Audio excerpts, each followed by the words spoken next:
Oi todo mundo! No 3 vezes mais estilo a gente vai conferir o que rolou no backstage do desfile do Estevão Cortazar, que desfilou a coleção de verão 2019 na Semana de Moda Paris. Estevão é jovem, tem 35 anos e traz todo o frescor dos estilistas da sua geração. E aqui ele conta um pouco mais da inspiração do desfile, que tem a ver com a luz do sol, o pôr do sol refletido nas peles das modelos.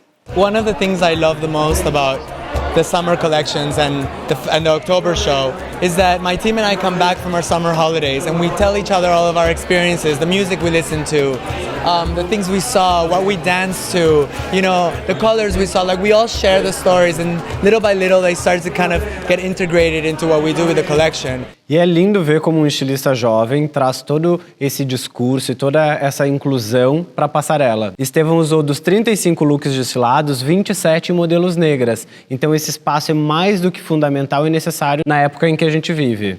Exatamente. Não pelo politicamente correto, que é o que normalmente as pessoas também, muitas marcas estão se posicionando e falando sobre isso para cumprir uma regra, que muita gente está se sentindo obrigado, mas mais do que isso, pela representatividade de fato que isso constrói na moda. E isso é super importante, a gente está sempre batendo nessa tecla, porque quando uma marca grande como essa, que desfila numa das principais semanas de moda do mundo, fala de representatividade, coloca uma passarela cheia de mulheres negras e outras minorias e outras, né, etnias, enfim, marcas menores se inspiram nela.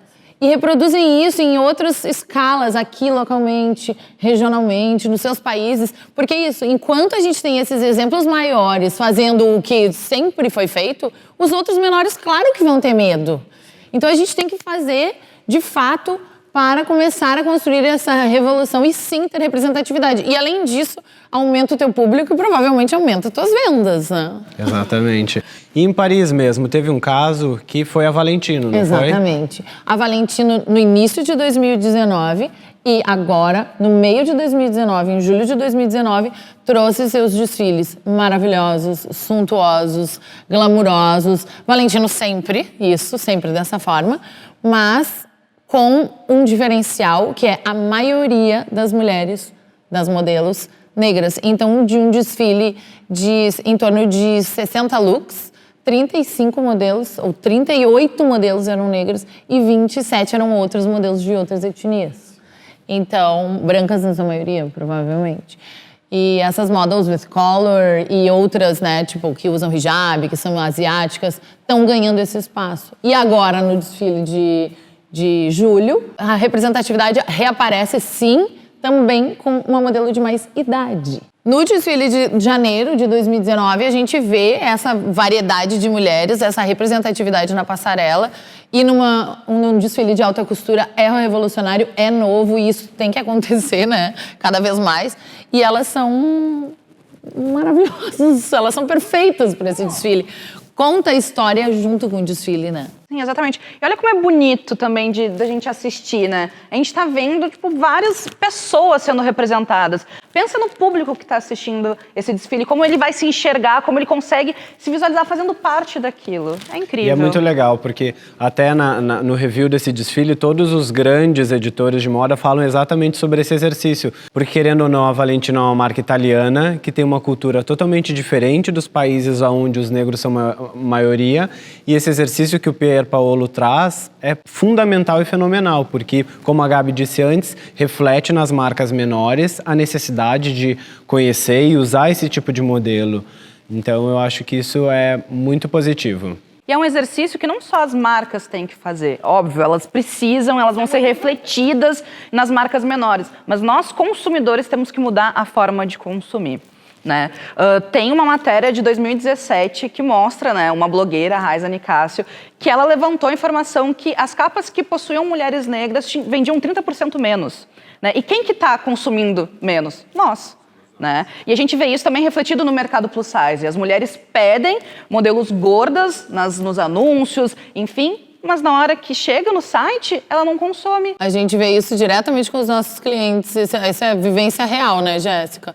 Que é o clique da foto, que realmente é um modelo gordo, plus size, é menor, é mais baixo o número de cliques do que de uma modelo, sei lá, daí do padrão, tamanho padrão tradicional. Então, sim, a nossa atitude perante a nossa responsabilidade de consumo de todas as coisas, desde a capa da revista, na hora de comprar no site, na hora de para quem que a gente está dando o nosso clique, né? Em qual banner, em qual imagem, em qual foto a gente está clicando. A gente tem que cobrar o posicionamento das marcas, que elas trazem essa representatividade para a passarela, para a capa, para o site, para o banner, para o anúncio. Mas a gente precisa consumir. A gente precisa validar isso. E que mantenham, principalmente, porque às vezes pode ser uma atitude politicamente correta para andar no fluxo que as outras marcas estão... E temporário. E temporário, não é algo genuíno, né? E a gente vê essa disparidade, por exemplo, grandes marcas que poderiam também levantar essa bandeira e construir propósitos como esse, às vezes tem um distanciamento muito grande. Se a gente pegar, por exemplo, a Chanel, usou 109 anos depois de existência da marca, uma única vez um modelo negro nos desfiles. Então, a gente precisou esperar 109 anos para que isso acontecesse.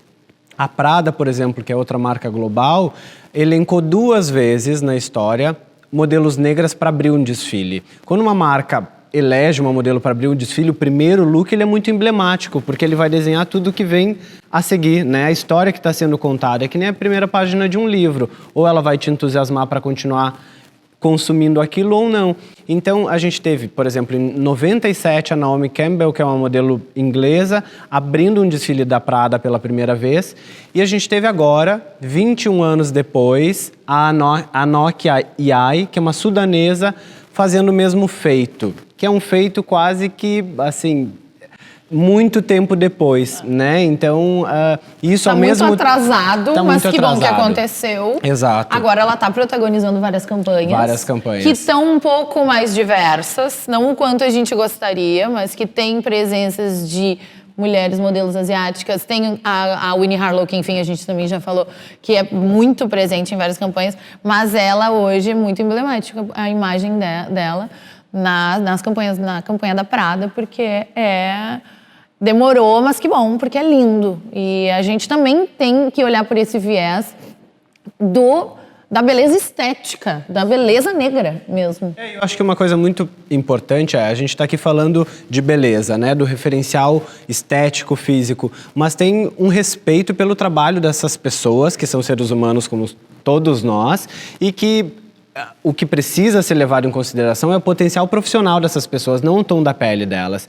E aí a gente vai para uma outra profissão dentro do mundo da moda, que são estilistas, por exemplo. Hoje, a nível global, a gente tem 2 estilistas homens, negros, que realmente estão à frente de marcas que têm, né, um público e uma abrangência grande. E um renome. E um renome. A gente teve agora... o primeiro homem à frente da Louis Vuitton, que é uma maison francesa, que é o Virgil Abloh, e que depois de fazer muito sucesso na marca própria dele, que é a Off-White, conseguiu, né, essa abertura de espaço para daí ser visto e ter uma notoriedade, mas também um exercício que ele é ínfimo, né? Não é algo que realmente a gente constate todos os dias. E aí eu, como homem negro, me pergunto, será que eu tenho menos competência do que outra pessoa?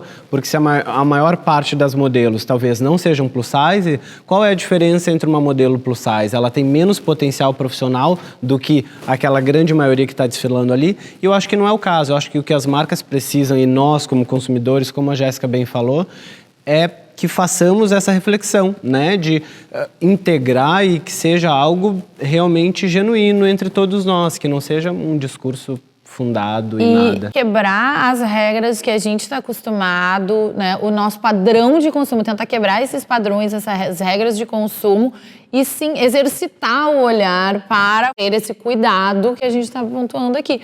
Tu ia falar de um outro estilista, provavelmente... Balmain, exato. Tem o Oliver, da Balmain, que é uma história incrível, né? Porque ele é um menino que foi adotado por uma família, então ele tem toda uma história de vida que talvez, em outras circunstâncias, se por um acaso fosse no Brasil, por exemplo, talvez não tivesse todo esse espaço e essa oportunidade. Então, é um menino negro, um homem negro, gay, que foi adotado por uma família e que foi construindo a sua carreira, obviamente, com o apoio dos pais. Ele sempre fala isso, do apoio que ele recebeu da família, que é algo fundamental.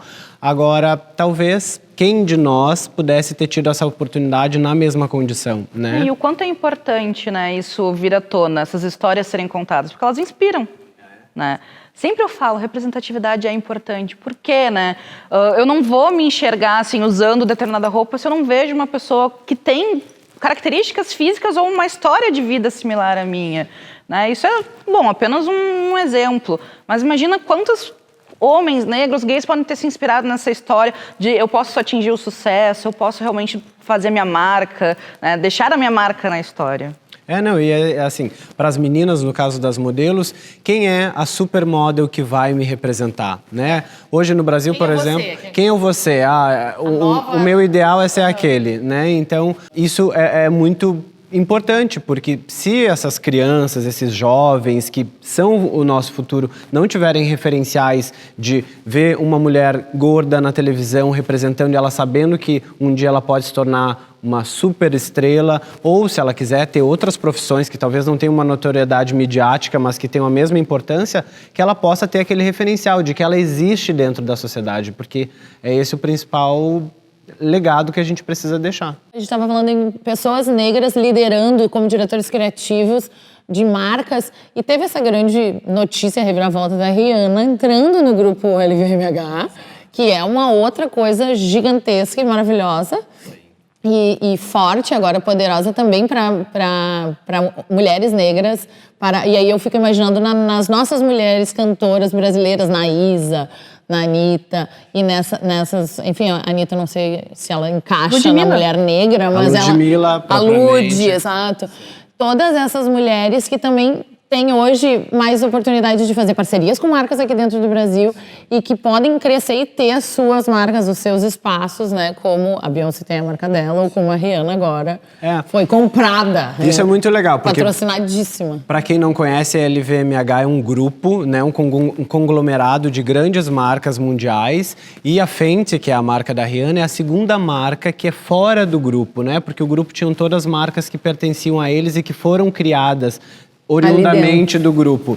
E a Fenty é a segunda marca na história da LVMH que traz. Então, isso me alegra muito, sabe? Ver a força de uma mulher dentro do mundo dos negócios, né? E uma mulher negra tendo essa possibilidade de lançar E falando em Brasil... E latina, né? E porque latina, ela é exato. uma mulher de Barbados. Sim. Então, é tipo um país desse tamanho que, sei lá... Que né? não é europeu, né? Não que é não tá ali... Não é Norte-América. Exato. Mas não é, enfim...